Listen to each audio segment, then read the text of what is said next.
Pada bulan Juni 2022, beberapa gereja terdekat diserbu oleh Partai Komunis Tiongkok. Hampir semua pemimpin, pekerja, dan pekerja tulis-menulis ditangkap.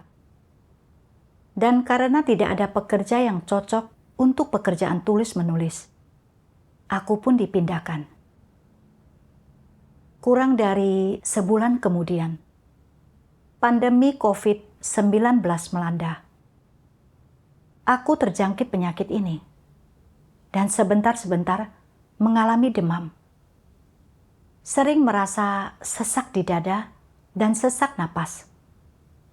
Obat-obatan dan suntikan sangat meringankan gejala-gejala ini. Tetapi benjolan yang menyakitkan muncul di ketiak dan di sisi dalam lenganku. Cairan menumpuk di pahaku dan kaki serta pinggulku sangat sakit.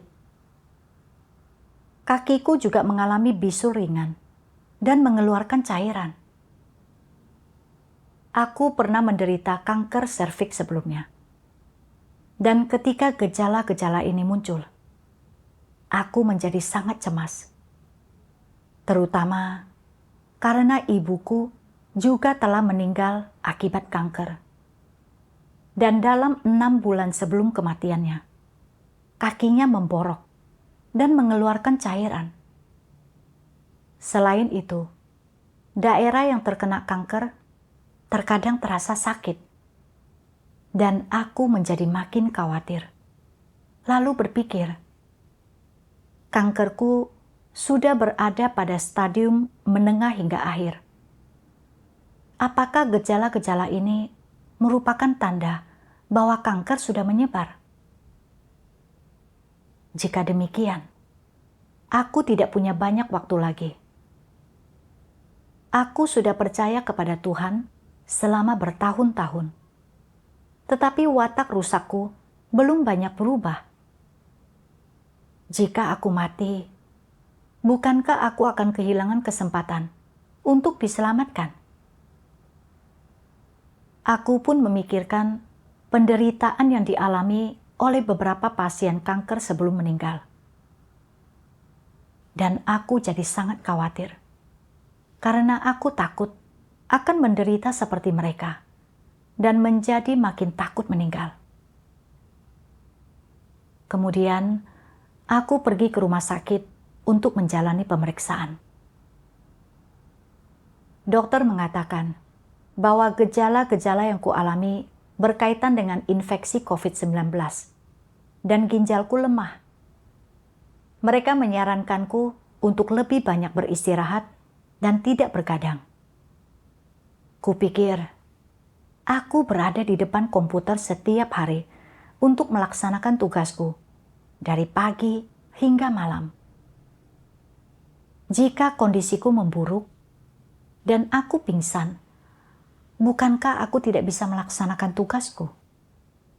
Bukankah itu akan menunda jalan masuk kehidupanku? Apakah aku masih bisa mendapatkan keselamatan? Setelah itu, begitu merasa tidak nyaman, aku segera berbaring untuk beristirahat. Karena aku fokus untuk merawat tubuhku dan bukan pada tugasku, pekerjaanku pun tertunda. Kemudian, berkat pengobatan, kondisiku mulai membaik. Tetapi aku masih khawatir dan berpikir, pekerjaan tulis-menulis membutuhkan usaha mental. Dan duduk di depan komputer setiap hari menguras energi. Bukankah ini akan membahayakan pemulihanku dalam jangka panjang? Mengapa aku tidak meminta pemimpin untuk memberiku tugas yang lebih ringan, agar aku dapat menjaga tubuhku sambil tetap melaksanakan tugasku sebaik mungkin? Pada saat itu, pemikiran-pemikiran ini terus muncul di benakku. Tetapi kemudian kupikir, aku dipindahkan ke sini karena tidak ada orang yang cocok untuk pekerjaan tulis-menulis. Dan jika aku mengundurkan diri, bukankah itu akan memengaruhi pekerjaan tulis-menulis. Jika aku hanya memikirkan diriku sendiri dan tidak memikirkan pekerjaan gereja, bukankah aku tidak memiliki hati nurani? Jadi, aku menepis ide untuk mengundurkan diri. Setelah itu, meskipun aku tampak terus melaksanakan tugasku, aku masih terus merasa khawatir karena takut jika kondisiku memburuk dan aku tiba-tiba meninggal. Aku tidak akan lagi mengalami pekerjaan Tuhan dan kehilangan kesempatan untuk mendapatkan keselamatan. Dengan pemikiran seperti ini, aku tidak bisa fokus pada tugasku. Terkadang, aku bahkan berharap, alangkah baiknya jika Tuhan dapat mengambil penyakit ini. Suatu hari, di saat teduh, aku membaca firman Tuhan. Tuhan yang Maha Kuasa berfirman, "Jika penyakit menyerangmu, dan sebanyak apapun doktrin yang kau pahami, engkau tetap tak mampu mengatasinya, hatimu akan tetap menjadi sedih, cemas, dan khawatir, dan engkau bukan saja tak akan mampu menghadapi masalah ini dengan tenang, tetapi hatimu juga akan dipenuhi dengan keluhan. Engkau akan selalu bertanya-tanya, mengapa bukan orang lain saja yang mengidap penyakit ini? Mengapa membuatku mengidap penyakit ini? Mengapa ini harus terjadi padaku? Itu karena aku tidak beruntung dan bernasib buruk. Aku tak pernah menyinggung siapapun, juga tak pernah berbuat dosa. Jadi mengapa ini terjadi padaku? Tuhan memperlakukanku dengan sangat tidak adil.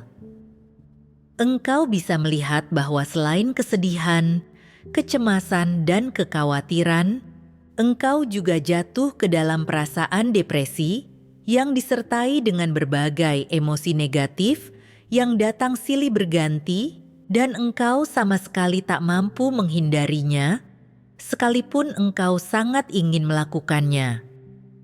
Karena engkau benar-benar mengidap penyakit, dan penyakit itu tidak mudah diangkat darimu atau disembuhkan, lalu apa yang harus kau lakukan? Engkau ingin tunduk tetapi engkau tidak mampu, dan jika pada suatu hari engkau tunduk, lalu pada hari berikutnya kondisimu memburuk dan engkau sangat kesakitan, maka engkau pun tidak mau lagi tunduk dan engkau kembali mulai mengeluh. Engkau selalu berulang-ulang seperti ini. Jadi apa yang harus kau lakukan? Biar ku beritahukan kepadamu sebuah rahasia keberhasilan. Entah engkau mengidap penyakit yang berat atau ringan, saat penyakitmu itu menjadi parah, atau engkau sedang menghadapi kematian, ingatlah satu hal, jangan takut mati. Sekalipun engkau mengidap kanker stadium akhir, sekalipun angka kematian karena penyakitmu itu sangat tinggi, jangan takut mati. Sekalipun engkau sangat menderita, jika engkau takut mati, engkau tidak akan mampu tunduk.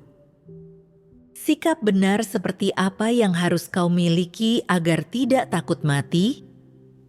Jika penyakitmu menjadi sangat parah, sehingga engkau bisa mati kapan saja, dan angka kematian karena penyakit ini tinggi, berapapun usia orang yang mengidap penyakit tersebut, dan sekalipun waktu dari mulai orang mengidap penyakit ini hingga mereka mati sangatlah singkat, apa yang seharusnya kau pikirkan di dalam hatimu? Aku tidak boleh takut mati, semua orang akan mati pada akhirnya. Namun, tunduk kepada Tuhan adalah sesuatu yang kebanyakan orang tak mampu melakukannya, dan aku dapat menggunakan penyakit ini untuk berlatih tunduk kepada Tuhan. Aku harus memiliki pemikiran dan sikap yang tunduk pada pengaturan dan penataan Tuhan, dan aku tidak boleh takut mati. Mati itu mudah, jauh lebih mudah daripada hidup. Engkau bisa saja merasakan rasa sakit yang ekstrim dan engkau tidak akan menyadarinya, dan begitu matamu terpejam, napasmu berhenti, jiwamu meninggalkan tubuhmu, dan hidupmu berakhir. Seperti inilah kematian terjadi. Sesederhana ini. Tidak takut mati adalah salah satu sikap yang harus orang miliki. Selain ini, engkau tidak boleh khawatir tentang apakah penyakitmu itu akan memburuk atau tidak, atau apakah engkau akan mati jika engkau tidak dapat disembuhkan, atau berapa lama engkau akan sakit sebelum akhirnya engkau mati, atau rasa sakit seperti apa yang akan kau alami saat tiba waktunya engkau mati. Engkau tidak boleh mengkhawatirkan hal-hal ini. Ini bukanlah hal-hal yang perlu kau khawatirkan. Ini karena hari itu pasti akan tiba, dan pasti akan tiba pada tahun tertentu, pada bulan tertentu, dan pada hari tertentu. Engkau tidak dapat menyembunyikan dirimu darinya dan tidak dapat menghindarinya. Itu adalah nasibmu. Yang kau sebut nasib itu telah ditetapkan sejak semula oleh Tuhan dan sudah diatur oleh-Nya. Berapa tahun engkau hidup dan kapan engkau mati, itu telah ditentukan oleh Tuhan. Jadi apa yang perlu kau khawatirkan? Engkau bisa saja mengkhawatirkannya, tetapi itu tidak akan mengubah apapun. Engkau bisa saja mengkhawatirkannya, tetapi engkau tak dapat menghindari terjadinya hal itu. Engkau bisa saja mengkhawatirkannya, tetapi engkau tidak dapat menghentikan tibanya hari itu. Oleh karena itu, kekhawatiranmu itu sia-sia dan hanya akan membuat beban penyakitmu menjadi makin berat. Setelah membaca firman Tuhan, aku memahami bahwa apapun penyakit yang kita derita, entah itu memperburuk atau mengancam hidup kita, kita tidak perlu takut akan kematian atau penderitaan yang mungkin akan kita alami saat meninggal dunia. Ini bukanlah hal-hal yang perlu kita khawatirkan. Karena menurut ketetapan Tuhan, semua orang pasti mati. Namun, waktu dan cara kematian setiap orang telah ditentukan sebelumnya oleh Tuhan. Tidak seorang pun dapat menghindari atau melarikan diri dari hal ini.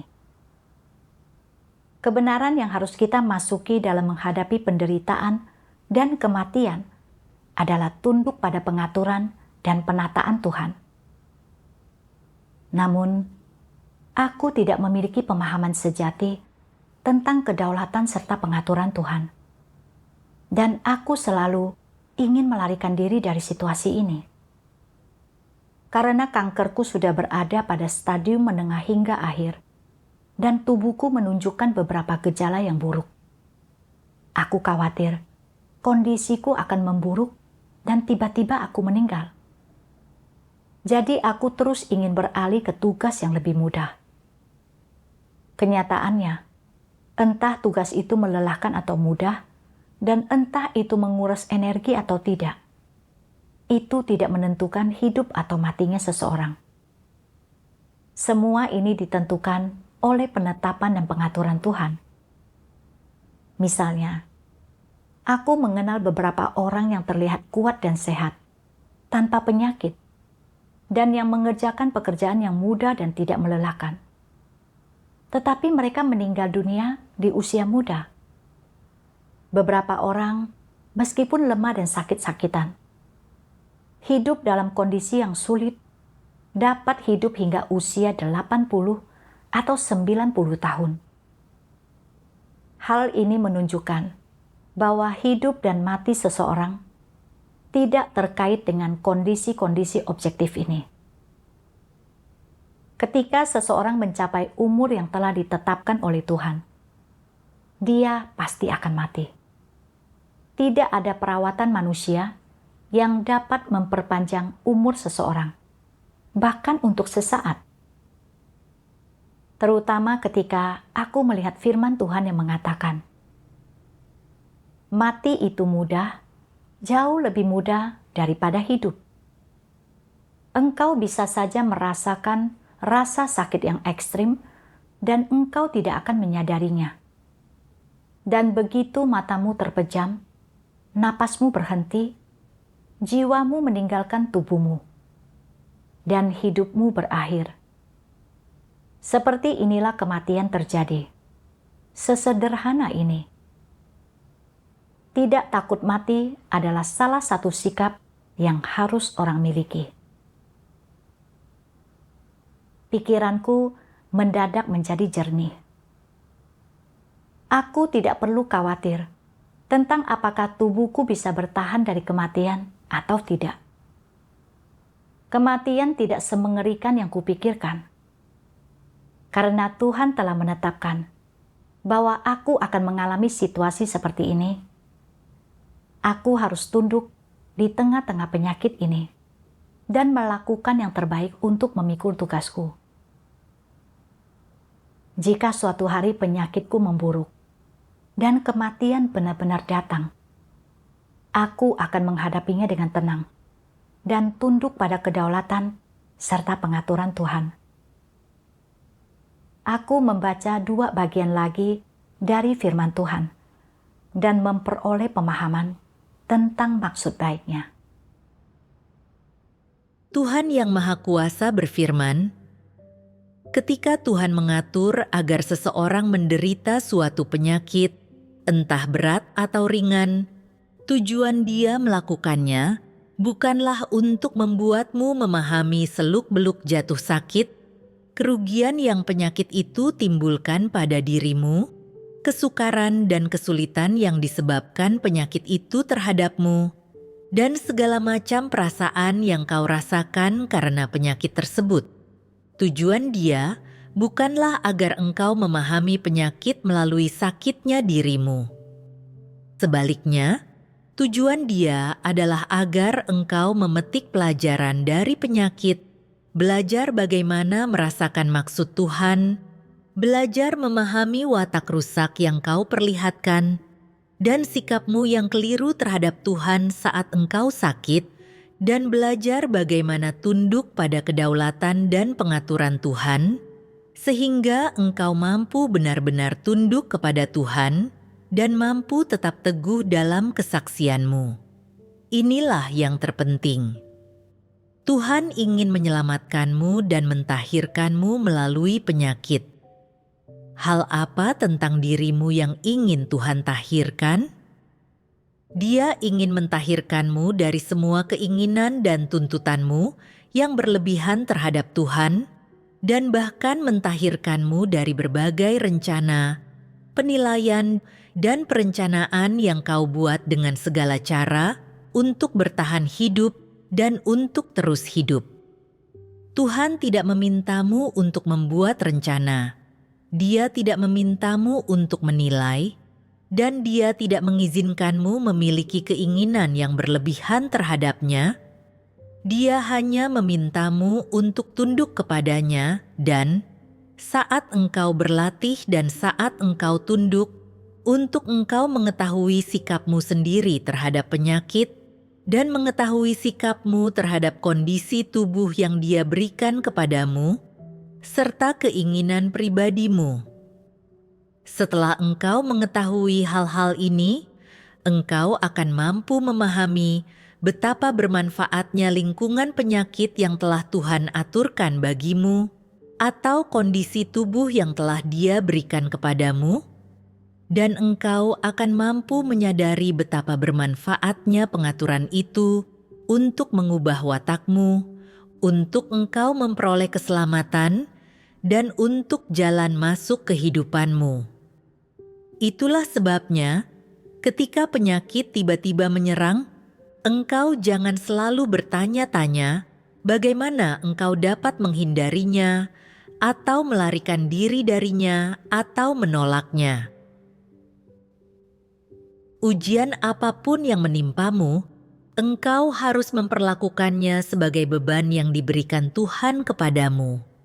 Misalkan beberapa orang diserang penyakit parah dan penderitaan yang tak tertahankan. Beberapa orang bahkan menghadapi kematian. Bagaimana seharusnya mereka menangani situasi seperti ini?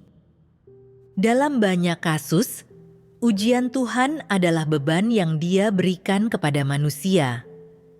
Seberat apapun beban yang Tuhan berikan kepadamu, engkau harus memikulnya karena Tuhan memahamimu dan tahu bahwa engkau akan sanggup menanggungnya. Beban yang Tuhan berikan kepadamu tidak akan melebihi tingkat pertumbuhan atau batas ketahananmu, jadi tidak diragukan bahwa engkau pasti akan sanggup menanggungnya. Apapun jenis beban atau ujian yang Tuhan berikan kepadamu, ingatlah satu hal. Setelah berdoa, entah engkau memahami maksud Tuhan atau tidak, entah engkau memperoleh pencerahan dan penerangan Roh Kudus atau tidak, dan apakah ujian ini adalah Tuhan yang sedang mendisiplinkan atau memberimu peringatan, tidak jadi masalah jika engkau tidak memahaminya. Selama engkau tidak menunda-nunda dalam melaksanakan tugasmu dan dapat dengan loyal berpegang teguh pada tugasmu, Tuhan akan dipuaskan dan engkau akan berdiri teguh dalam kesaksianmu. Setelah membaca firman Tuhan, aku memahami bahwa dalam maksud Tuhan, tujuan penyakit ini adalah untuk menyucikan dan mengubah manusia yang bermanfaat bagi kehidupan seseorang.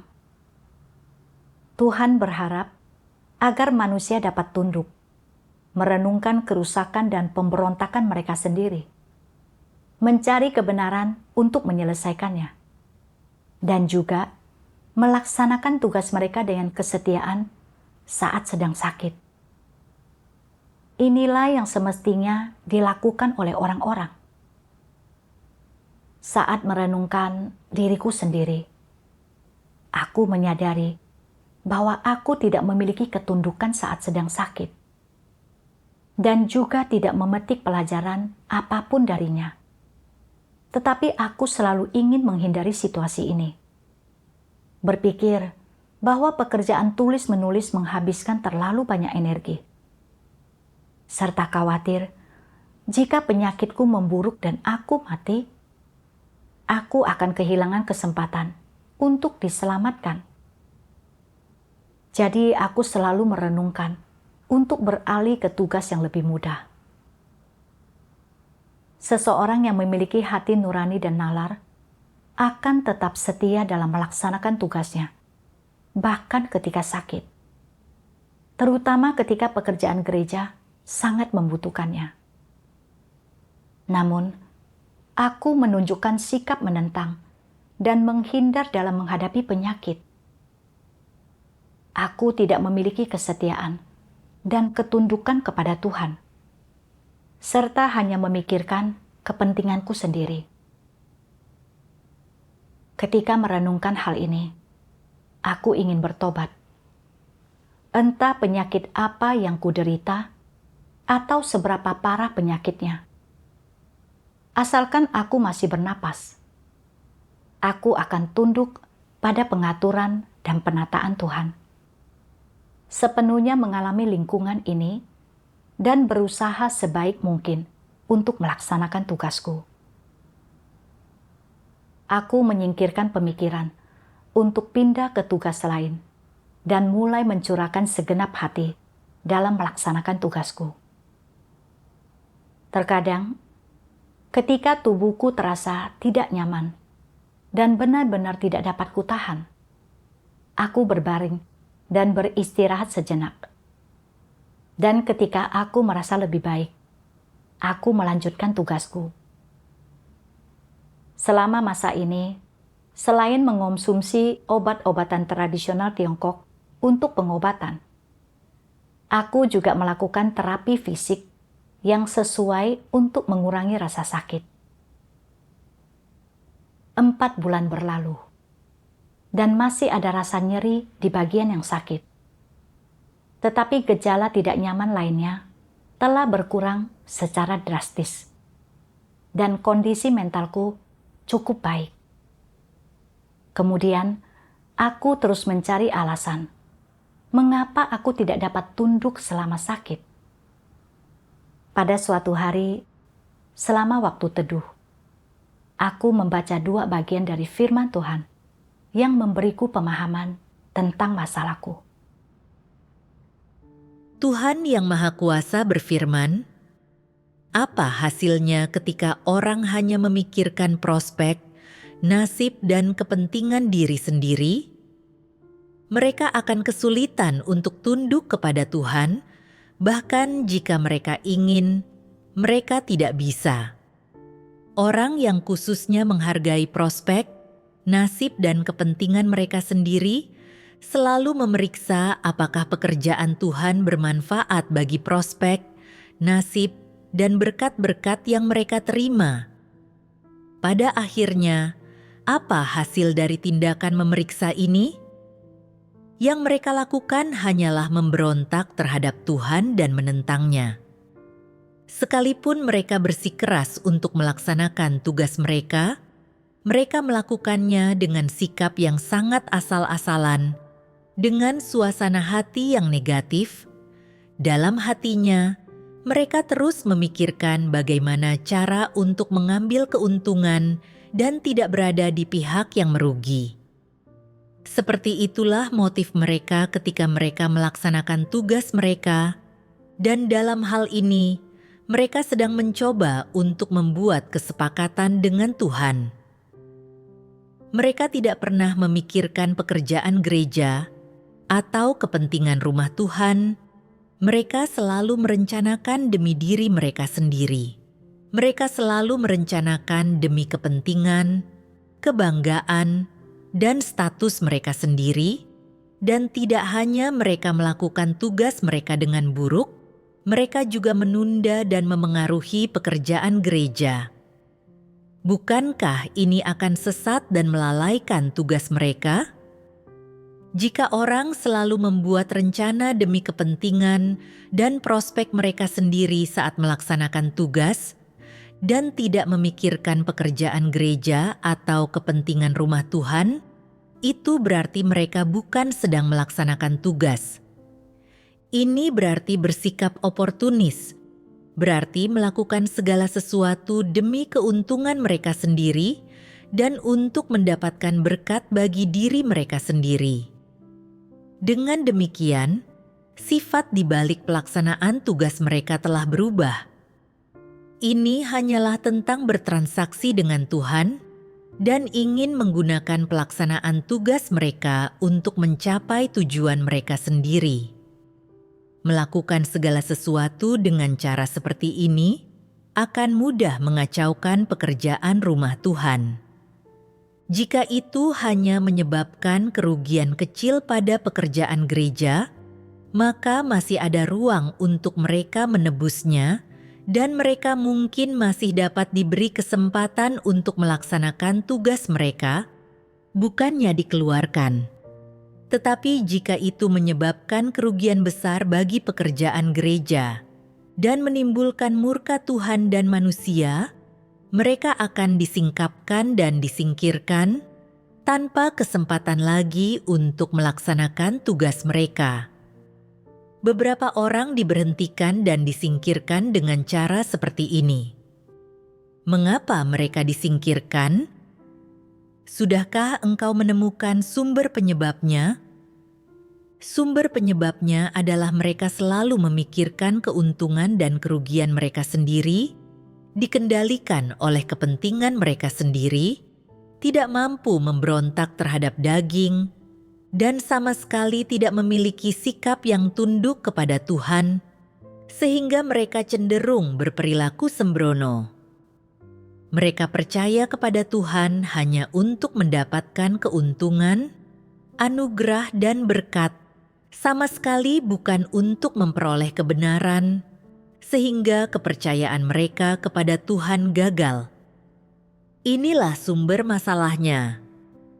Apakah menurutmu tidak adil bagi mereka untuk disingkapkan dan disingkirkan? Itu sepenuhnya adil. Itu sepenuhnya ditentukan oleh natur mereka. Siapapun yang tidak mencintai kebenaran atau mengejar kebenaran, pada akhirnya akan disingkapkan dan disingkirkan. Bukanlah suatu kebetulan bahwa antikristus mampu melaksanakan tugas mereka. Mereka benar-benar melaksanakan tugas mereka dengan niat dan tujuan mereka sendiri, serta keinginan untuk memperoleh berkat. Apapun tugas yang mereka laksanakan, tujuan dan sikap mereka tentu saja tidak dapat dipisahkan dari memperoleh berkat, tempat tujuan yang baik, prospek dan takdir yang baik, yang mereka pikirkan dan pedulikan siang dan malam. Mereka seperti para pebisnis yang tidak membicarakan apapun selain pekerjaan mereka. Apapun yang antikristus lakukan, semua itu ada kaitannya dengan memperoleh ketenaran, keuntungan, dan status. Semua itu ada kaitannya dengan memperoleh berkat, prospek, dan takdir. Di lubuk hatinya, mereka penuh dengan hal-hal semacam ini. Inilah esensi natur antikristus. Justru karena esensi natur semacam inilah, maka orang lain dapat melihat dengan jelas bahwa kesudahan akhir mereka adalah untuk disingkirkan. Tuhan menyingkapkan bahwa antikristus melaksanakan tugas mereka bukan untuk mengalami pekerjaan Tuhan dan mendapatkan kebenaran, tetapi menggunakan kesempatan untuk melaksanakan tugas mereka demi mengejar kepentingan mereka sendiri dan menuntut berkat kerajaan surga. Karena niat antikristus dalam melaksanakan tugas mereka itu salah. Ketika mereka menghadapi lingkungan yang mereka yakini membahayakan prospek dan tempat tujuan mereka, sulit bagi mereka untuk tunduk. Bahkan, jika mereka tampak melaksanakan tugas mereka hanya bersikap asal-asalan yang menyebabkan kerugian bagi pekerjaan gereja dan menciptakan hambatan serta gangguan. Selain itu, mereka senantiasa tidak memiliki hati yang bertobat, dan pada akhirnya disingkapkan serta disingkirkan oleh Tuhan. Dalam keadaan sakit, aku juga mempertimbangkan prospek dan tempat tujuanku sendiri, tanpa mempertimbangkan pekerjaan gereja. Di gereja-gereja ini, akulah satu-satunya yang melakukan pekerjaan tulis-menulis. Tetapi aku khawatir bahwa upaya itu akan membahayakan kesehatanku.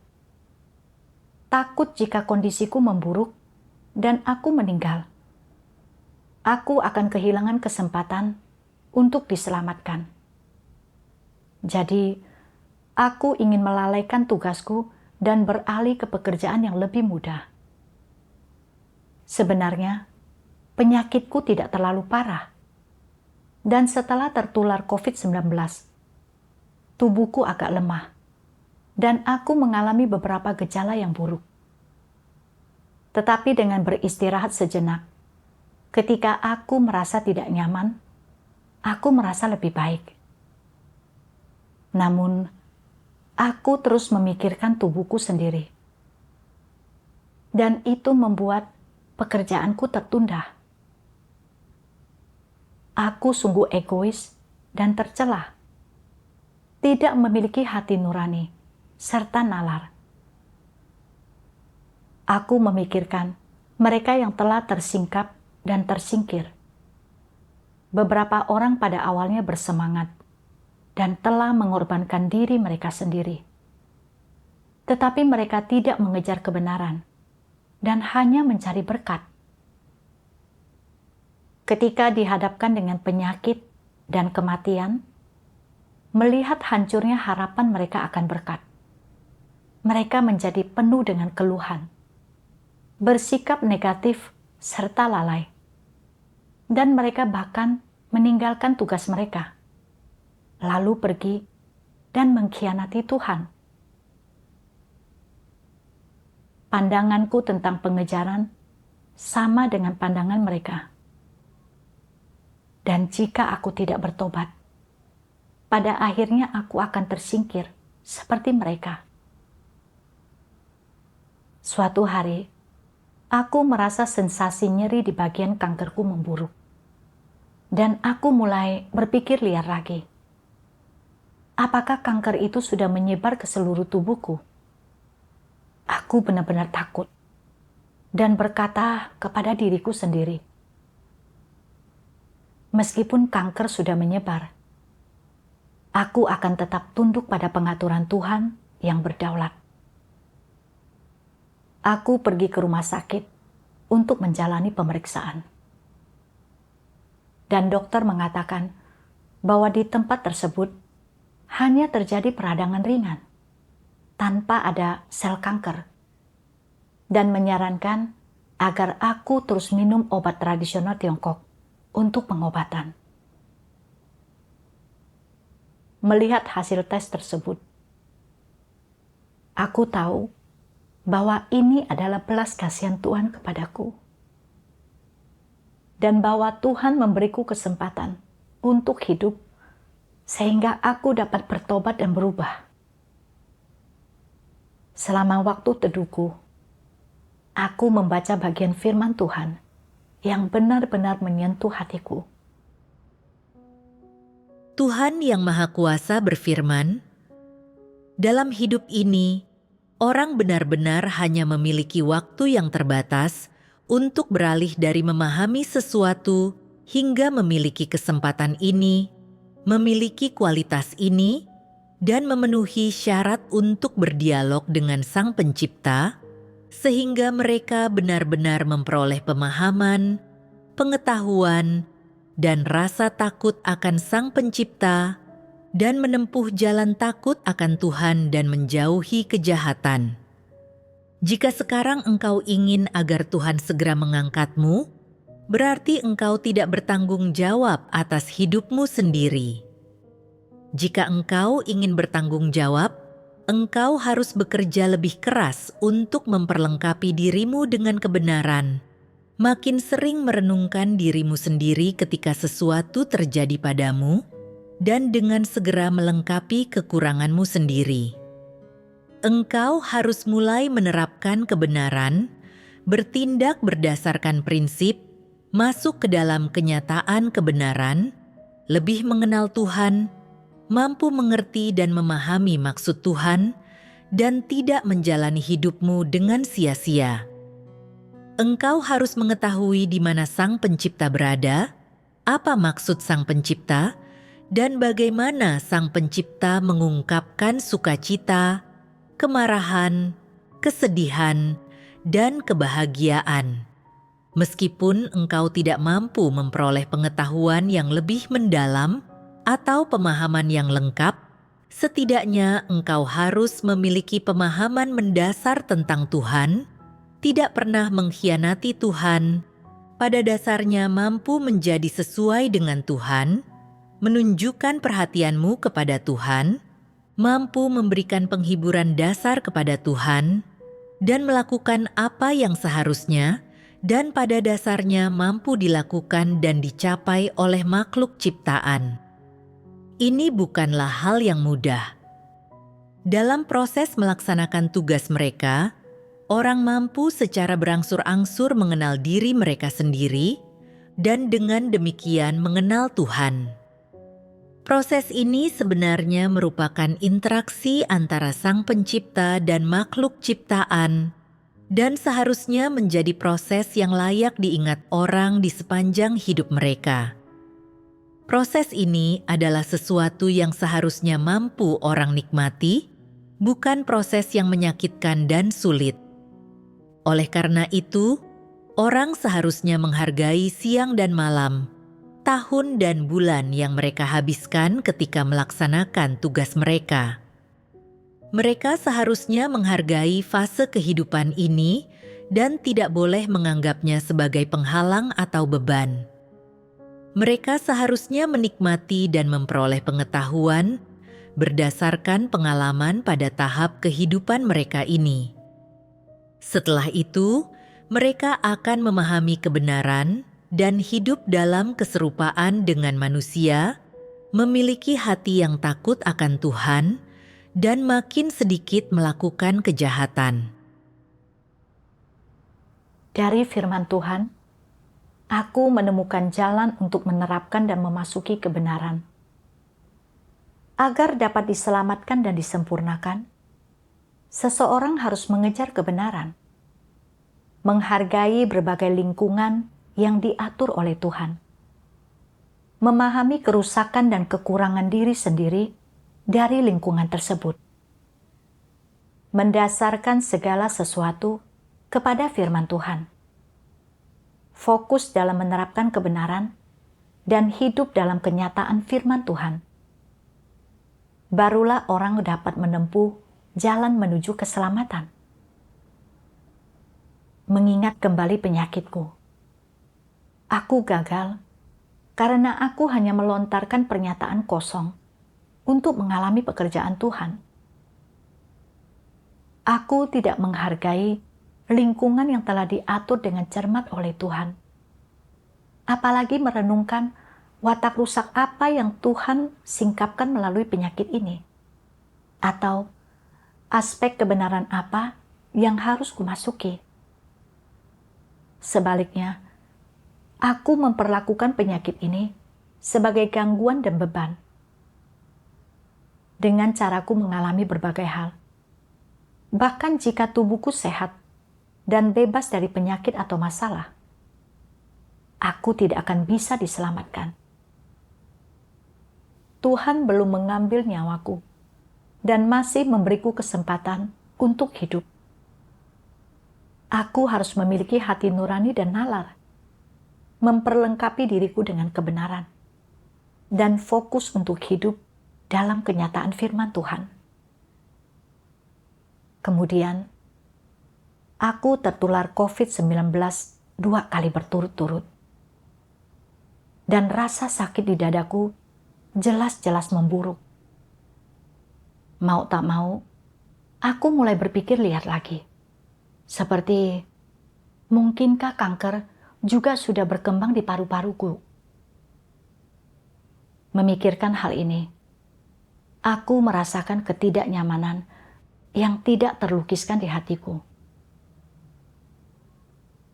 Pada hari ketika merangkum pekerjaan dengan tim tulis-menulis, aku khawatir lagi dan berpikir, aku baru saja sembuh. Bagaimana jika aku terinfeksi lagi saat keluar? Tubuhku tidak bisa menanggung penderitaan lagi. Aku ingin meminta pemimpin untuk menggantikanku. Namun, ketika pemikiran ini muncul, aku teringat akan bagian ini dalam firman Tuhan. Orang seharusnya menghargai siang dan malam, tahun dan bulan yang mereka habiskan ketika melaksanakan tugas mereka. Mereka seharusnya menghargai fase kehidupan ini dan tidak boleh menganggapnya sebagai penghalang atau beban. Mereka seharusnya menikmati dan memperoleh pengetahuan berdasarkan pengalaman pada tahap kehidupan mereka ini.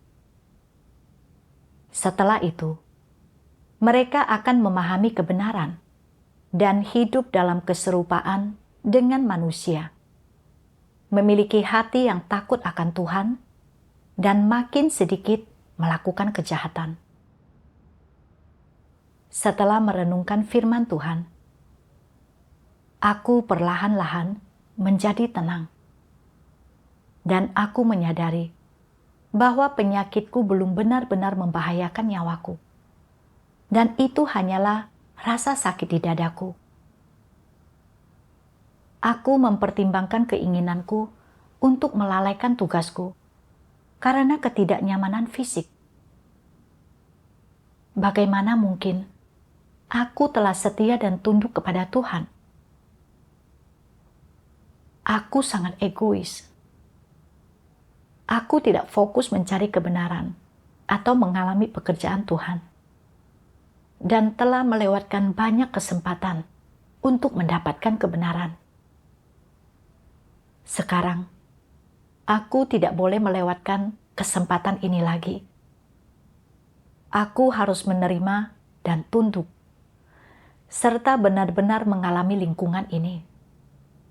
Bahkan, jika aku terinfeksi COVID-19 lagi, itu adalah penderitaan yang harus kutanggung, dan aku harus melaksanakan tugasku untuk memuaskan Tuhan. Ketika aku berpikir seperti ini, hatiku merasa terbebaskan dan tidak lagi terikat atau terkekang oleh emosi negatif.